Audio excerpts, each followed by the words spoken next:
I'm Val. And we're here to do our 6A recap. A while after we finished 6A. Yeah. So. We did 6, and then we took 2 weeks off. Wait, we did 6? Well, we did like all of 6A. Okay, yes, we finished. We did all the episodes, and then we do our recap, but then Val's brother got married, and then I did a week at a club in New York where we live, and then we always do it at night, so it just kept on not happening, and here we are, the day that is coming out. Actually, it's already supposed to be out. Yeah. 9 minutes ago. Ooh, wow, that's now people really know where we are in space and time.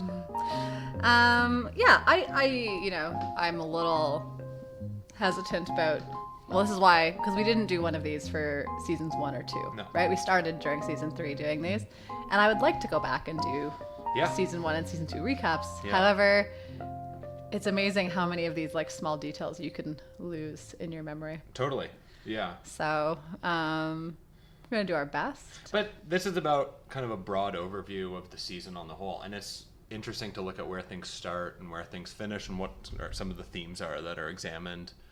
And maybe one day we'll get back and do 1 and 2 years from now, after we've recovered from our Sopranos podcast Odyssey. Yes, indeed. So, where do you want to start? We can start with where the season starts.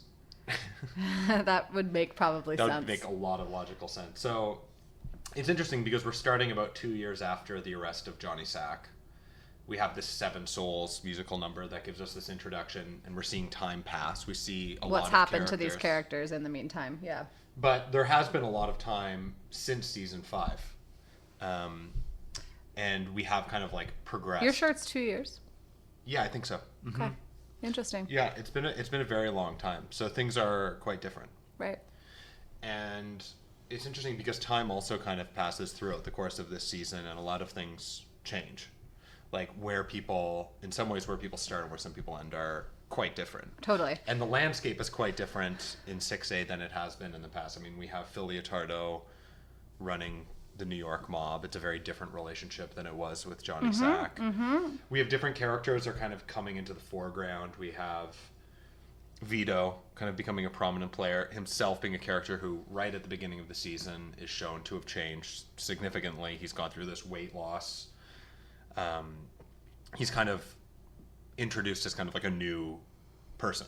Mm-hmm. And which is such an interesting, I mean, we've talked about this when we talked about Vito, but like such an interesting decision on the part of the team to have this character who, he was the one, right, who was like guy in bakery, right? Like when he first started, right? And then he became Vito, who was like never really someone you paid all that much attention to until he started, giving blowjobs in cars and stuff like that. Right. But now you have him in this season taking on a really major role, and also like you see, and it's also like reflective of his over these past 2 years, like you're talking about, like clearly he's gotten more power or is seeking to gain more power in his role in the mob as well. And so like he kind of is like, he's like more present in our psyche as viewers too. No, absolutely. And I think the interesting thing about Vito in this season is this idea of identity. Like, what is his identity and who is he? Because it seems to change a lot. And I think that's an overarching kind of theme of the season. Definitely. But Vito kind of takes that to a new level. Yeah, he exemplifies it because, I mean, there's so many characters that he's kind of playing throughout the course of the series and this season in particular. I mean, we have him as having a new identity through weight loss. We have him as a homosexual, as a heterosexual, the way that he presents himself. Mm-hmm. We have him presenting himself as being a part of the CIA to his family. Mm-hmm. We have him, even in that first season, being a different person. So Vito is kind of somebody who... Deep. It's hard to keep track of who he really is. And he is always presenting himself differently to different people. And we have to kind of wonder if he even has a core identity, if he even knows what he is. Mm-hmm. And I think it's complicated because there are these conflicting factions of his person. I mean, we can just stick talking about Vito. One of the interesting things about Vito and his journey, right, is we have him leave Soprano world, right, and go to Dartford, which I think is a really funny name for a village. Or a town. Yeah. Or city. Dartford. The city of Dartford. Dartford. But and then we see him like again linked into like who is Vito and what is his identity. He takes on a fake identity there too as a writer, right? Which is something we see other characters like talk about being writers or have this identity as writers as well. But we see that ultimately he can't sustain that, right? He has to come back. And so that's when he re-enters New Jersey, and his ultimate downfall is kind of dealing with this aspect. Like clearly, like if there's anything about Vito, it's that he's like the mob is his family, right? And is the thing that defines him, right? He really can't escape that, right?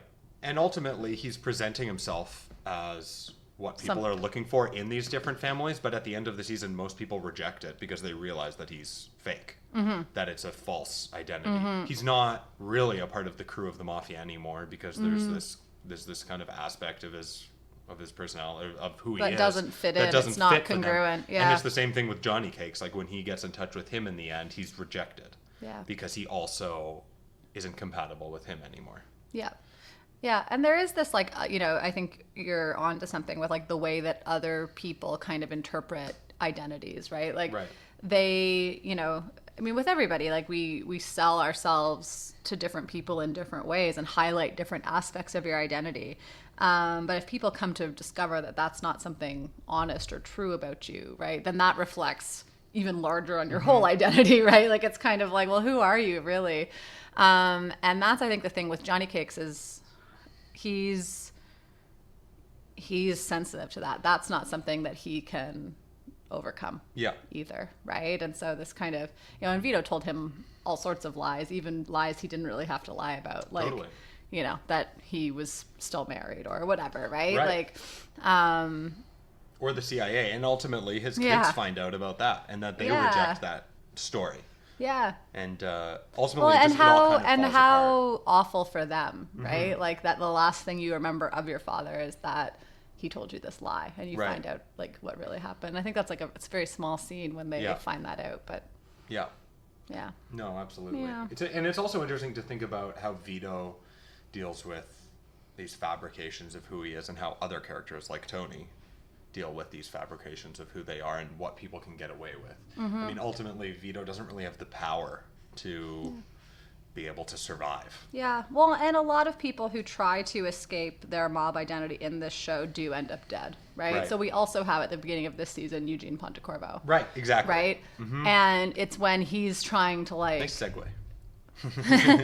But we could come back to Vito. I just wanted to make that that comparison. It's true.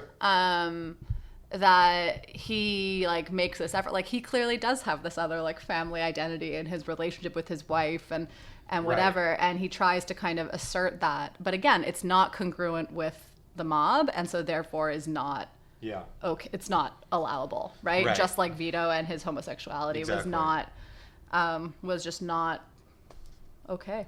Yeah. I mean, for the mob. we are okay with Vito and whatever his heart desires. Yeah. But I think like it also, I mean, that whole, like, just to go back to Vito for a second, it also kind of captures these larger things about what it takes to fit into different communities, right? So like kind of the weight loss element, like is that tied into his identity as more of like this, gay writer who's, is that weight loss? Because the guys in the mob are big. Right. Often, right? Like Tony's big and Bobby's big and like, Pussy was big. And so like... He's becoming less like them. Yeah. In that moment. And that's something we've talked about before too, in terms of stature and size and actually how that can kind of project an image of strength. And there's even like signs that kind of support that kind of view of stature as kind of power. And throughout the show, there's a lot of these like suckling pigs, these shots, these signs, these things that kind of like relate to size and things. I think going back to even like first, second season, there's examples that we talked about a million years ago. So go back and listen to it, and you can just talk about that. But actually, that idea of stature is definitely relevant because Tony is growing in size throughout the course of the show. Bobby actually kind of shrinks. Mm-hmm. So it does kind of reflect these power dynamics in a way, and where people stand in relation to each other. Because going into 6B, Bobby and Tony have a very different relationship than they did at the beginning of the show. Yes. And so there is kind of like a flip based on even just that. Yeah. And it's interesting to think about. Well, and we also see characters like at different times kind of like wasting away, right? Like even if we go back to the beginning of the show. Yeah. With Jackie Aprile, who we see, like we kind of meet we meet him in the hospital basically, right? When he is like weak and sick and on his way, like he's no longer powerful, right? Like that's when we see Tony take on this role, right? Like we see him take on this role and become this bigger, more, and they have a lot of like size comparisons even with the two of them back then, right? So it is kind of like size, I think, is really important in this episode. Definitely. Or in this show. And not, this is not an episode. Yeah, but, absolutely. Yeah. Where do you want to go from here? I think there's a lot of... We could just like talk through other characters. Like, you know, like if you want to talk about Eugene that would Pontecorvo for a second. I mean, I think it's minor. I mean, it's only in the first episode, but I think it does relate to Vito in the way that you were talking about. I think for me, actually, the idea of identity maybe most translates to Carmela's arc in this season in terms of where she starts and where she ends. She starts off the season kind of remembering Adriana. It's in that first montage. Yeah. Wanting to reach out about looking for her, kind of pressuring there. Also trying to put pressure on this spec house through Tony, through illicit means, to get it built. And then when we look at where she is at the end of the season, she ends up with her spec house. Tony eventually comes around and does put pressure, so Carmela does get what she wants. Just to get her off his back. But just to get her off his back about pursuing Adriana. And it's interesting because when I look at that, that's almost like if you had like two choices. One is kind of more righteous than the other. It's like The Good Son. Is it like The Good Son? I love to reference The Good Son and that scene with Macaulay Culkin at the end. Right, yeah, you have like Macaulay Culkin and other boy hanging off a cliff. You're holding them. Which one do you save? Yeah. It's a weird reference that I make all the time in my life, considering I think when I was a kid, my parents were watching that movie and I walked in just at that scene. And it really stuck with me. And I like to think of life in terms of the Macaulay Culkin scene in The Good Son. So thank you. I appreciate it. You're welcome. But it turns out Macaulay Culkin's the bad one, right? I forget. Okay, let's say Macaulay Culkin's the bad one. Think he is. Carmela saves Macaulay Culkin. Yes. Yeah. Right. She has two choices. Like, well, we've seen Carmela have many choices, you know, at lots of different times. Right. The bad son. She usually chooses Macaulay. Yeah. So she does actually have an opportunity to pursue Adriana and actually follow this feeling that she has that something isn't right. And yet she's kind of bought off as she has been previously in the show. And for me, what that kind of represents is something that has happened to other characters throughout the series leading up to this point, which is kind of an acceptance of who they are, an acceptance of this kind of negative lifestyle that damages other people, and kind of falling into it after actually reflecting on it, which is much worse than just blindly engaging in it. So Carmela goes to Paris. She has this kind of existential realization of what life is and what life means to her and what her identity is. And she really thinks about these things. And yet when she comes back, she's willing to kind of drop Adriana. She's willing to use her husband's connections of God knows what to get her spec house up and running, which she doesn't really deserve. I mean, the fact that her spec house isn't running is because it seems that it's unsafe, and yet that's completely irrelevant. Even when she goes to Paris, there's kind of this quid pro quo with Tony of allowing him to kind of return to his previous life. It's kind of suggested that he can do whatever he wants when she's gone.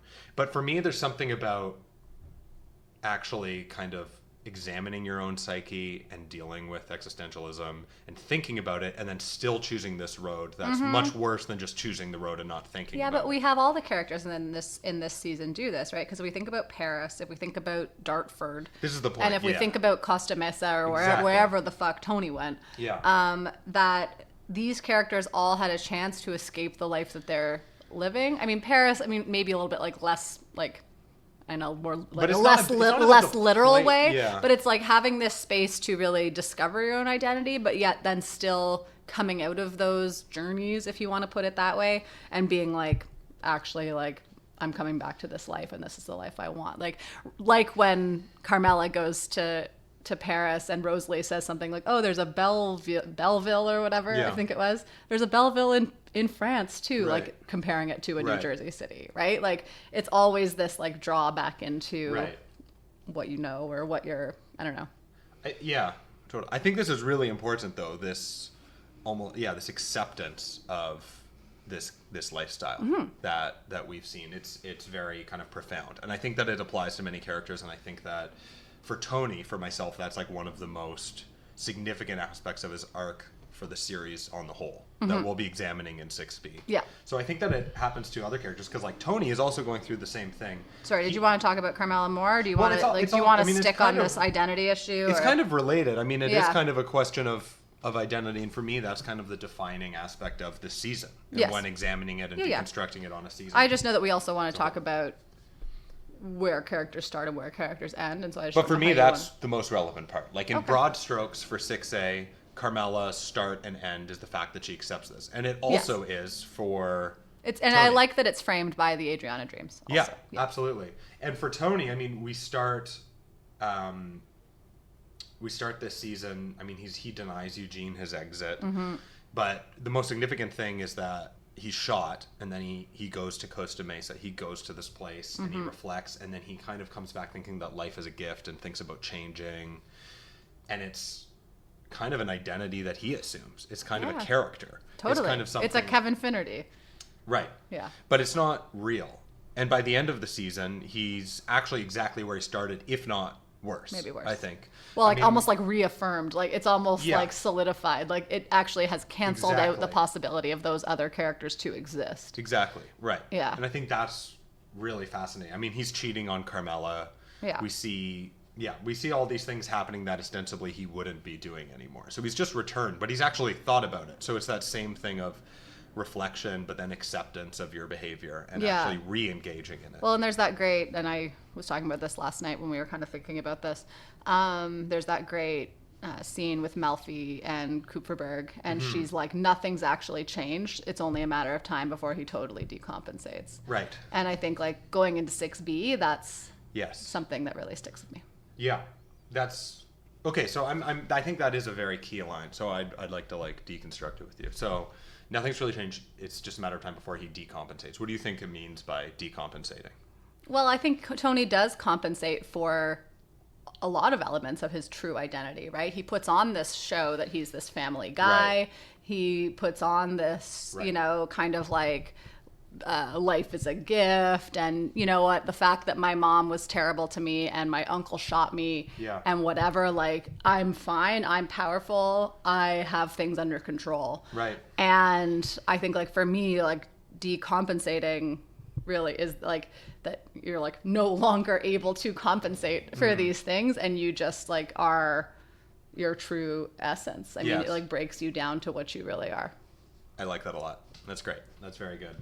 Put me on the spot there with that. I was like, I thought we did deconstruct this already, but that's what I think. No, but I mean, I think that's what's happening as Yeah. we go into the end of the show. Yeah. And I think that one line from Melfi actually really does sum up. I don't know, what just you that can one expect always has stuck from with me. 6B. Yeah. Yeah. Yeah, I mean, like, yeah, Tony's, you know, journey this season, right? Again, we kind of still see these lingering, we see lingering effects of the shooting, right? And we talked about this throughout this season, like, kind of like hopeful, like maybe this will be the thing that changes Tony, Right. You're all like, I mean, in real life too, you're always like, you know, if you have someone in your life who is, you know, whatever, making poor choices, you're like, maybe this will be the thing that really like kicks them into gear or like helps them turn around. Maybe I'm a pessimist, but like I don't know if there's that many things out there that are like that. I think like people are going to be who they are without resources and without support surrounding them to actually be this better person. And Tony doesn't have that, Yeah. right? Like Tony doesn't have capacity to change because the people who are in his life are also the same as him. Right. They're also terrible. Yeah. You know, even Melfi to some extent. Right. She's not. She's definitely not successfully breaking through. No. She's definitely not structuring therapy in a way where it even really has the potential to change anything for him. And maybe that's not on her. Maybe it's impossible. Yeah. But it is a question. Well, it's that's the big worth question asking. of the show also, right? Right. Like, can Tony ever change? Right. But is she complicit in a way? In some ways. In some ways. Yep. And is there somebody out there who would be able to break through and make him address these things and actually change for the better and have a better impact on the world? Yeah. I don't know. I don't know. I don't think so. Again, maybe I'm a pessimist, but Right. Maybe if Elliot Kupferberg had him as a patient, well, he'd be fine. I think he's even worse than Melfi. Yeah, But I agree. yeah, and I think that's the other thing, like, about this, right? Like, Tony does really struggle with killing Vito, right? And I think that's the interesting tie, again, between Tony and Vito, who have both gone on these identity journeys in this season. That, you know, we do see hesitancy in Tony to kill him, right? To not just let him go off and live this life. And I think it kind of ties back into, like, you know, Tony's image of himself as a patio salesman, you know, his journey with being Kevin Finnerty and having this whole other life, right? Yeah. That's different than the one he leaves.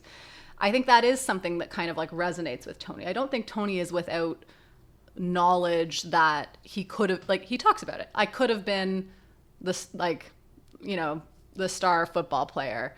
I could have been a patio salesman, whatever, right? Like, I think Tony, he's not so blind as to not kind of think of those other things outside, but he can't fulfill those. Yeah. But I think, like, for other characters, he would like that. He would like, for example, AJ to escape from the life that has been perpetuated in his family. He would like, again, I think he, like, kind of would have liked it if he could have just let Vito disappear. Yeah. You know? Absolutely. I think actually that's a good segue too, because where We're this just season full of segues today. we're just killing it Yeah. on the segues. But where this season ends up is interesting for me in terms of AJ and Meadow's arc, because to some degree I feel like it's almost reminiscent of the end of season 3 when Meadow kind of escaped the family and she runs across the street after Jackie's funeral, and for me it's very symbolic of her actually kind of escaping the orbit of Tony Soprano and her family. So Meadow is actually in California. She's actually successfully gotten away. At the beginning of the season, she's in a place where she's actually kind of brought into the family because her dad is shot, and she becomes more a part of the family, more concerned, taking care of business. If anything, AJ is actually further apart at that point because he is kind of a disappointment to Carmela, and he's not really doing anything, and his emotional reaction is questionable to what's going on. He's just, like, emotionally stunted as a right person. But interestingly, at the end of the season, Meadow's away, and I kind of wonder if California is kind of also a Costa Mesa. Paris, Dartford kind of place for Meadow, where she has the opportunity. Maybe to she's in Costa Mesa, California. She's not, I don't think. But that's okay. But it is interesting because she has actually escaped the family. So, like, will she be, you know, like, which of Tony's siblings is she going to be like? Is she going to be like, you know, is she going to get away, or is she going to be like Janice and end up coming back? Yeah. Interestingly, I think AJ's arc in this season is very important, and I think it's very easy to overlook it. But I think that by the end of the season, there's a lot of legitimacy to AJ as a character. And I think that there's a turning point when Tony's actually tough on him, breaks the windshield of his car. It's rough, but the fact that he does get him into this construction work, he's actually out there working. By the end of the season, we have him buying a necklace for Blanca, at the mall. for Blanca at a mall, which seems like not a big deal, but that's a huge symbol because you know, he's also like, we could have got you a discount, and he rejects that. He doesn't even think to take advantage of his family's connections. He goes out, he spends his money, he earned that money. We see he sells his drum kit this season. He sells his bike, which he didn't really work that I guess he didn't really sell his bike. He traded his bike for banging. to get those guys away from his girlfriend's house, you know. That's nice. But we do see him, I mean, like, and there are some, like, you could see his arc also as negative. Like, he drops out of college and he's lost his job at Blockbuster and he's, you know, like, there's lots of AJ in this season. I don't see it that way by the end of but no, 6A, but by yeah. the end, yeah. And, like, Yeah. I actually think, like, I mean, you know, we talked about Tony and Carmela being racist and terrible, but, like, they can't, again, it's, like, kind of that thing, like, they can't accept something that is really outside of what their view is either, even though maybe they Exactly. want that for AJ. Yes. They still can't, I don't know, like, There are problems grapple with underneath it. the surface. So Yeah. even when things seem positive, there's a lot of questions. Yeah. There's a lot of issues going on. Yeah. Also, I mean, yeah, the fact that like his W-2 form is even referenced, like there's a legitimacy Yeah.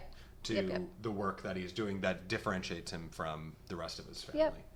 Yep. Even like Blanca, I mean, being like Spanish, bring the word for white. Like I think that there's actually something to that. Like there's often in the show like a focus on blacks and whites, and actually like pretty literally associating them with these two choices that people have, and the black and white kind of viewpoints that different characters have in their psychologies about how they process the world. But I think that that's also not irrelevant where he ends up, what his priorities are, who he's with. What do you think? Who's next? I don't have a good segue for you this time. Oh man, no segue. Yeah. Color stuff. Color stuff. White. I don't know. You know, when I talk about AJ, we often have in the past, like, relate him to Christopher. Yep. Because I think, like, that's kind of, again, when we look at, like, these generations of this family, the mob family, as well as the Soprano family, Christopher's kind of this, like, in-between character who's, like, very much, like, torn between identities. Maybe more than, like, you know, we've dealt with him and his identities, you know, since the beginning of season 1, basically. Yeah. But he's between, he kind of, you know, like, AJ is clearly, like, you know, again, like we see that in this season, like, AJ seems to clearly be, like, out. Tony's clearly in. Christopher has always struggled, right? With, I mean, we get the plot for Cleaver this season, which is great movie. excellent. I can't wait for that movie to come out. And, you know, we see him really, like, investigating, right? They go for those meetings with Ben Kingsley this season, right?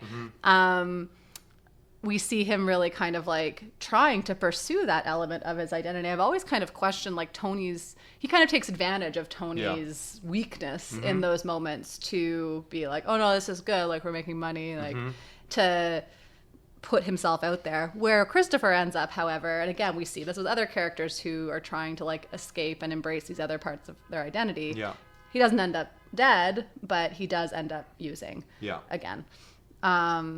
And we get some good insight into Christopher this season. Anyway, so sorry, I'll stop that for 1 second. Like, just compared to AJ, right? We see how these, you know, we see kind of through Christopher the potential for where AJ, like, on this spectrum, like, where AJ could kind of end up. And so we can kind of place him in relation to Christopher. Good segue. We thought we didn't have a segue. You know, I think one of the key moments that for me, for Christopher this season, is that we actually get the flashback to when he tells Tony about Adriana. We don't get that scene back in last season. So I think that really shows us, again, like, that Christopher made a decision that defines his identity. Definitely. Right? He had another way out also, you know. And we see that you know, we're unclear for a long time, like, kind of like his responsibility for that. We also see him, like, you know, saying nasty things about Adriana and things like that too, right? Which we can see how he's, like, compensating, I guess, like, for that as well in his life. And, you know, he's suddenly married to Kelly and having a baby, and and then, you know, ultimately starting to use again. But again, like, you can't keep up a facade, right? Like, there's something has to give at some point. Totally. Well, even, like, when you examine from our perspective as the audience, like, he starts off the season in a much better place. Like, he's made capo, which has, like, always been his dream, and yet at the end of the season he's back to being an addict.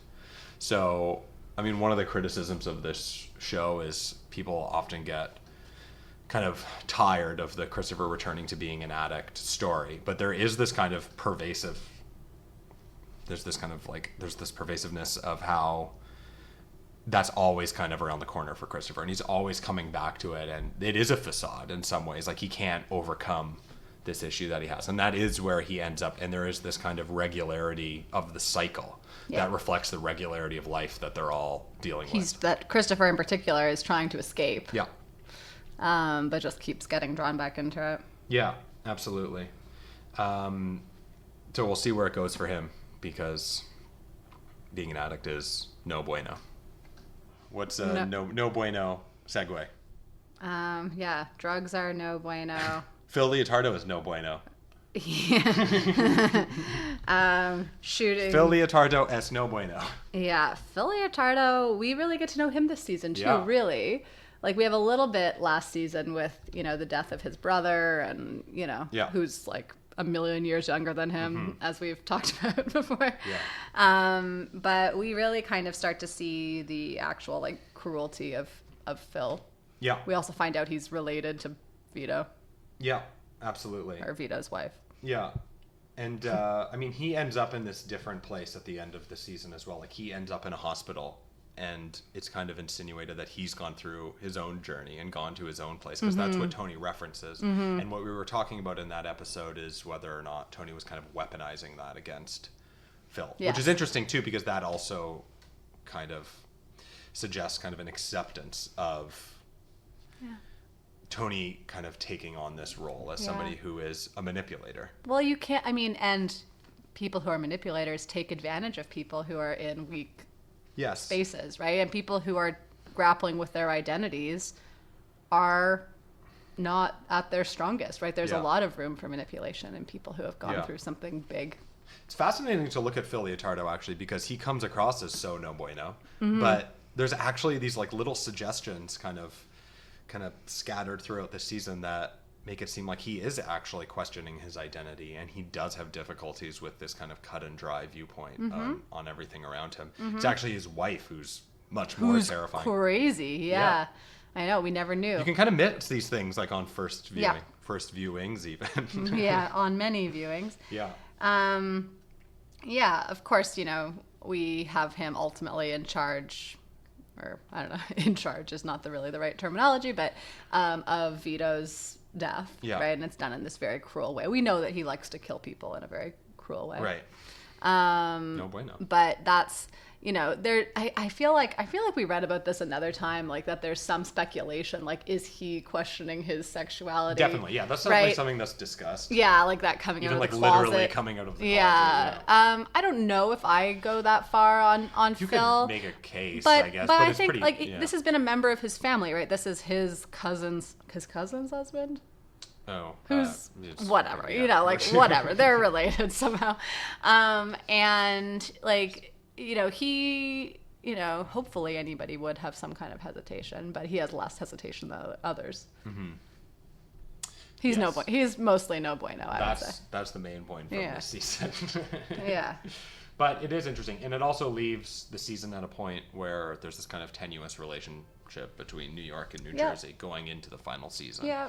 So, I mean, this show is constantly dealing with the ends of seasons in a kind of anticlimactic way. So we do kind of end in an anticlimactic way of sorts, but there is also the suggestion that things could get worse. And so it'll be interesting to explore 6B and kind of see where they go. Maybe they get better.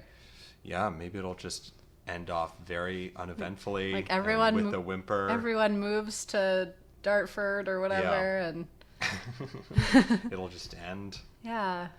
Wow. Speaking of old people, Junior's an old person. Okay, cool. We're done with segues. We're just gonna. Well, maybe could we talk about Johnny Sack first? Okay. Essentially, we're talking also about old. Great segue. Well, no, also a boss of New York. And, amazing, even better. Wow. What I was about to say before you tried to segue. I was about to say it is interesting to see kind of like Tony's relationship with, because we've had multiple bosses of the New York family, bosses / whatever, acting bosses, whatever you want, right? And how Tony kind of responds and how Tony manipulates, or I mean mostly manipulates, but like, how Tony engages. Tony and Johnny Sack actually had a relatively healthy relationship. They were both Johnny Sack is a nut. Yeah. And we've seen those scenes where, Tony finds him very challenging to deal with. Right. But when you compare that relationship and the way that they worked together to the way that in this season Tony is working with Phil Leotardo, there's obviously a lot more conflict. It's like a lot more tense. Yeah.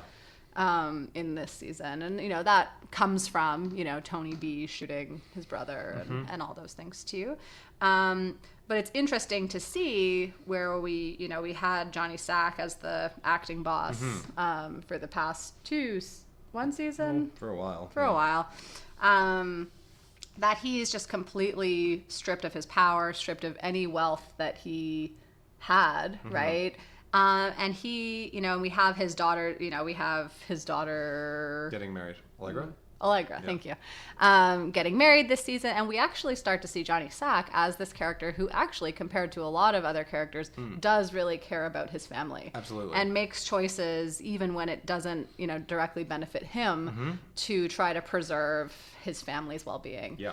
And he has to make some pretty sad decisions. I mean, like that scene where he does get pulled away from his daughter's wedding is awful. The scene where his house is being given to Janice is really terrible, and we see how that impacts him. Yeah, even on that daughter's wedding too, like where he's crying, the way that that's interpreted by the other members is interesting in the way that relates him to Phil Leotardo, because Phil Leotardo is the one who comes down so heavily on that, and yet in the end, Tony's comments to him when Phil is in this weakened position, he's also crying. So there is actually a connection between those two characters that is interesting, because Phil comes across as a more kind of consistently bad, no bueno character. And even though he's so critical of Johnny's identity and personality where he cries, he actually has that within himself as well. Yeah. Selling the house to Janice and Bobby. A good segue. Thank you. Thank you. Speaking of Janice and Bobby. Speaking of those two. And, we were talking about Bobby's stature in actual kind of like size, but also... we see him loving trains this season, which is a funny hobby. Yeah. And that's a very big part of his identity for some reason or another. He gets very, he really wants his son to also partake in this aspect of his identity that's outside of mob activity. And Bobby's always kind of been... An outsider, yeah. He's more nurturing, and he's, we've seen him portrayed as more effeminate. Yeah. But the trains are very important to him. Yeah. And throughout the course of the season, his marriage and relationship to Janice is... They have a kid preserved. Now. They have a kid. There is a closer relationship between Bobby and Tony. And so there is kind of going into the last season more power, more kind of stature within the family. But we see Janice. Yeah, we see Janice trying to negotiate this for Bobby, though, especially in the beginning of the season. Yes. Yeah, and even by the end, actually, it is complicated. Bobby gets shot. Gets shot in the eye. He's wearing this eye patch. Tony's upset about it. He's kind of blaming Bobby. Yeah. But there is kind of a different place in the hierarchy and in the family for Bobby going forward. And actually, we have the benefit of, believe it or not, we have seen this show before. But going into 6B, Bobby is kind of in a more prominent role. And actually, that starts off immediately with Sopranos, with the first episode. Spoilers. My goodness. If Bobby is around, well, we'll see. We'll get there. You don't know. We'll get there. But it's interesting, house. Right? We talked about this when we talked about that episode of where Tony makes this decision to give Janice what she wants. Exactly. Right? And I think he's more inclined, like we talked about, he's more inclined to give Janice these things because she's like him. She's miserable and she's manipulative. And, I don't think Tony's afraid of what's Bobby gonna do to me if I don't make him a capo? Right. Oh, capo. Capo. Did I say capo earlier? I think you did. Shoot, I'm sorry. It's okay. Patricia? I think she's the one who told us to say capo. Sorry, Patricia. Sorry. Capo. Sorry, Pat. I think it's because we're Canadian, actually. Yes, because we're Canadian. It's like pasta and pasta. Pasta. Like, it's one of those things. Anyway. We're sorry. We're Sorry. really sorry. We're sorry, everyone. Sorry. But I think he is afraid of Janice and how she could manipulate the situation, Right. too. And so he's invested in keeping Janice at bay. Yeah. She's been shown to be pretty crazy. But that is an interesting part of the season where Tony chooses to do something that's not for himself. When he does choose to basically screw over Johnny Sack and do something that doesn't even benefit him. He gives it to Janice and Bobby. So there is an aspect there that does show that Janice and Bobby are clearly closer to Tony than they have been before, that he would do something like that. But it's also interesting as he's negotiating his identity throughout the course of the season and doing something that's not for himself. Ultimately, at the end of the season, I think he's back in a position where he's a supreme narcissist, but it is interesting how things progress. No, absolutely. And then speaking of Bobby being nurturing, Ooh, good one. Junior. Junior. Oh, wow. Yes, of course. Yeah, what do you think I was going to segue to? I thought you were going to say Junior. You know, he starts off, I mean, we last season didn't see that much of Junior, actually, right? And so when we start this season with him, you know, having this very prominent action of shooting Tony. Yeah, he does kind of become increasingly irrelevant throughout the course of the series. I mean, he's not irrelevant. I think that's like, he's brought up actually a number of times in this season about like, you know, like the impact on Tony, that you're like, your uncle shot you, dude. Like, how do you feel about that? It's almost like, it's like the second time that this has happened. Well, exactly. Like he's, you know, and, you know, we see him start off at home this season, right? He's still living in his home. And we don't really discuss it, but by the end of the season, he's living in this. Yeah. I mean, I don't know if it's like a more mental health facility or what, but that's where he is by the end of the season. Yeah. Yeah, absolutely. I mean, I think it's interesting because by the end of the season, he's basically senile. That's the way that it's... I know, they still put those little question marks in those. But it's getting worse. It's getting worse all the time. I mean, even at the beginning of the season, Tony's helping him look for money in the back of Well, his and house. by the end, like, Bobby's rejecting his money, right? Yeah. Like, that's the thing. Like, it's... He's completely stripped of power. Yeah, and he's completely on the outside. Exactly, and that's kind of, like, his irrelevance kind of grows throughout the season. What this means is that we're going to 6B, which is very exciting. It is very exciting. Because that is some of the best television of all time. It sure is. We're excited. Thank you for bearing with us on our 2-week break. Yeah, on our many little breaks this summer, but we do want to... Alex goes on tour in October. And we're going to try to be done by then. And we'll probably stick to this once a week schedule, but again, like this, I really would like to give this the time that it deserves, and I don't want to rush them, because like Alex said, like this is really one of the best seasons of television ever that we're going into. And it takes my brain, like it takes me a lot of brain. Yeah, it does. Lots of brain. Need brain. So yeah, we just want to try and do it justice. And again, if you guys have any things you want us to pay attention to that you're interested in, please let us know. Or if there's something, you know, you've been wondering about that you would like to hear us wonder about, let us know. Let us know. Thanks for listening. Yeah, we'll see you for 6B. See you soon.